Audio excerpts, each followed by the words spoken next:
रात को दारू पी रखी थी, दोनों ने दारू पी थी, मतलब फैक्ट्री में दोनों लोगों दारू पी थी कस के, तो उसी दारू के चक्कर में उन्होंने किए।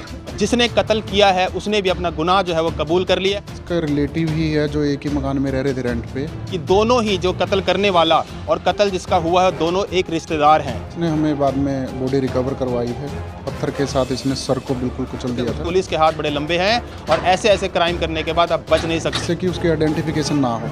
2 दिन का हमने इनका रिमांड लिया है और जल्द दूसरा आरोपी भी सलाखों के पीछे होगा। बीती रात 20 सेक्टर थाने से यानी कि गांव अभयपुर लगता है और गांव अभयपुर से एक सूचना आती है, जो दर्दनाक सूचना जो है वो खबर आपको मैं बताना चाहूँगा कि गांव अभयपुर यानी कि वार्ड नंबर 9 में एक सूचना प्राप्त होती है एक परिवार को, जो मेरे पीछे खड़ा है। इस परिवार को सूचना मिलती है कि इनके परिवार का जो मुखिया था उसका कत्ल कर दी गई है, यानी उसकी बॉडी मिल गई है। और ये सूचना देता है सेक्टर 20 का थाना।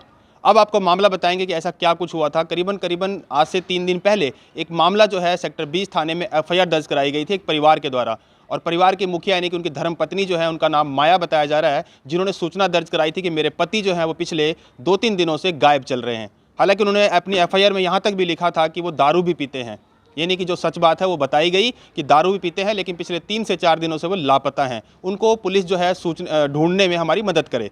और फिलहाल अब मदद की गई है पुलिस ने, और पुलिस ने सूचना दी है कि आपके पति जो है वो मृत अवस्था में यानी कत्ल कर दिया गया है और फिलहाल उनकी बॉडी हमारे पास है, आप आ सकते हैं। तो सोचिए उस परिवार के ऊपर क्या बीती होगी जब ये सूचना या फिर जो एक समाचार उनको मिलता है कि उनके पति का कहीं ना कहीं कत्ल कर दिया गया है। फिलहाल पूरे परिवार के लोग यहाँ पर कुछ लोग हैं जो बताना चाहेंगे कि क्या कुछ मामला है, लेकिन उससे पहले बता दें जिसकी मौत हुई है यानी जिसका कत्ल किया गया उसका नाम जो है जगरूप बताया जा रहा है।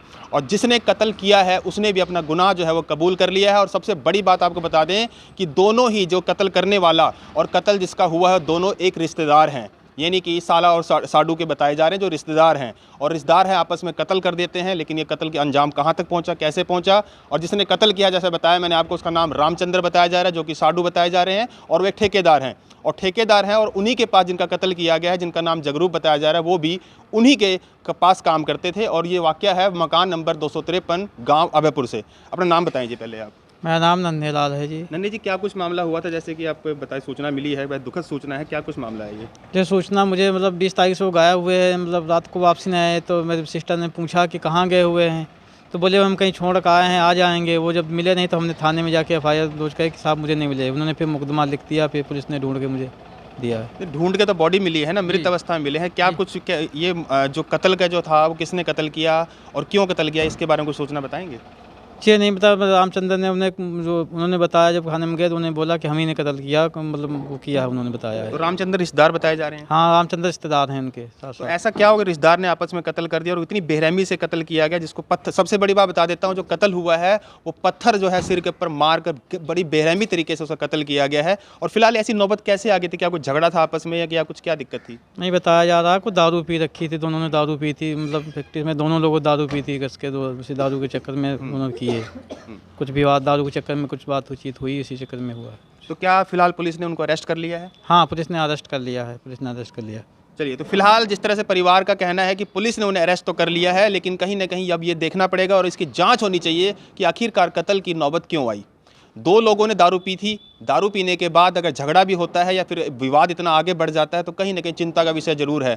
आप भी नशा करते होंगे, घर में नशा करने के बाद पहुंचते होंगे, कहीं ना कहीं अपने गुस्से के ऊपर कंट्रोल ना हो, ऐसी भी बात हो सकती है। लेकिन कहीं ना कहीं कुछ सूत्र ऐसे ही बता रहे हैं कि ज़मीन जायदाद या फिर कुछ पैसे को लेकर भी कुछ बातचीत आपस में हुई थी, हो सकता है उसके वजह से कोई झगड़ा हुआ हो। लेकिन ये सूत्र है, लेकिन जानकारी जो है और जो इसकी जाँच है वो पुलिस के पास है। पुलिस इसकी जाँच जुटाएगी और फिर इसकी तहकीकात करेगी कि फिलहाल ऐसी दुर्घटना है या फिर जो इस तरह के जो कारनामा किया गया है वो एक जो बताया मैंने आपको, जो रामचंद्र हैं, जो साडू बताए जा रहे हैं, जो कि करीबन 30 साल के बताए जा रहे हैं। और सबसे बड़ी बात, जिस तरह क्राइम पेट्रोल की खबरें होती हैं उस तरह की जो है इसको घड़ने की कोशिश की गई थी रामचंद्र के द्वारा। रामचंद्र वो जिसने कत्ल किया है, जिसने स्वीकार भी कर लिया कि मैंने कत्ल किया है, और कत्ल करने के बाद वो लगातार 2 दिन से खुद ही यानी कि अपने साडू जगरूप की जो है बॉडी को ढूंढते हुए फिर रहे हैं। यानी कि पूछ रहे हैं कि जगरूप को कहीं देखा आपने, जगरूप कहीं देखा आपने, जिसको कि मर्डर कर दिया जा चुका था। अब कहीं ना कहीं बचने के फितार में, यानी कि बचने के लिए लगातार लोगों को कहते हैं ना कि उसको भ्रम में रखने के लिए कि हाँ मैंने कत्ल नहीं किया, किसी को पता ना चले। ऐसे है क्राइम पेट्रोल की जो खबरें होती हैं या फिर क्राइम पेट्रोल के जो सीन होते हैं वो भी लोग आजकल इख्तियार करते हुए नजर आ रहे हैं। लेकिन पुलिस के हाथ बड़े लंबे हैं और ऐसे ऐसे क्राइम करने के बाद आप बच नहीं सकते। तो कम से कम अगर आप शराब पीते हैं, नशा करते हैं, तो आप भी सचेत रहिए कि नशा करने के बाद इस तरह के कृत्य हैं या फिर इस तरह के अंजाम जो देने के बाद एक परिवार का सदस्य, परिवार का मुखिया जो कि अपनी ज़िंदगी से हाथ धो बैठा है, तो कहीं ना कहीं पूरे परिवार के ऊपर शोक का माहौल है। फिलहाल इतनी ही अपडेट देना आपको ज़रूरी था कि आप भी अगर दारू पीते हैं, नशा करते हैं, तो कम से कम सचेत जरूर रहिए कि ऐसी दुर्घटनाएं जो हैं आप उसको नौबत तक ना लेके जाएं और ना ही उसको अंजाम देने की फितरत तक बनाएं। लेकिन हाल फिलहाल देखा जाए तो जिस तरह से ये कहानी रची गई थी, लेकिन कहानी के ऊपर सीआईए ने जो है इसके ऊपर जो खुलासा किया, और सबसे बड़ी बात कि मात्र 12 से 15 घंटे के अंदर ही इस जो कड़ी जो रची गई थी या फिर जो घटना को रचा गया था या फिर जो उसको षड्यंत्र रचने की कोशिश की गई थी, वो फिलहाल पुलिस ने कब्जे में करके और फिलहाल जो आरोपी है उसको हिरासत में ले लिया है। और इसका रिलेटिव ही है जो एक ही मकान में रह रहे थे रेंट पे, उसके साथ ये ड्रिंक वगैरह करने के लिए 20 तारीख को निकला था। उसके बाद गहनता से पूछताछ करने पर हमें पता चला कि इसी ने ही कुछ ना कुछ गड़बड़ी है, तो इसने हमें बाद में बॉडी रिकवर करवाई है।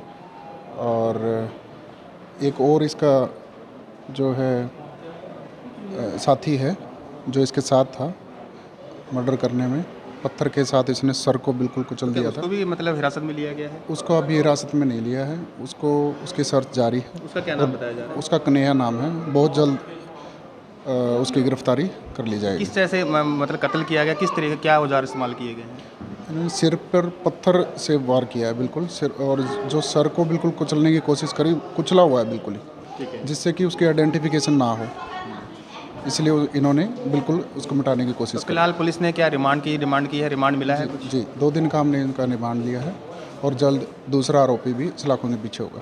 दूसरा आरोपी भी सलाखों के पीछे होगा, ऐसा कहना है चौकी इंचार्ज सेक्टर 19 पंचकुला का।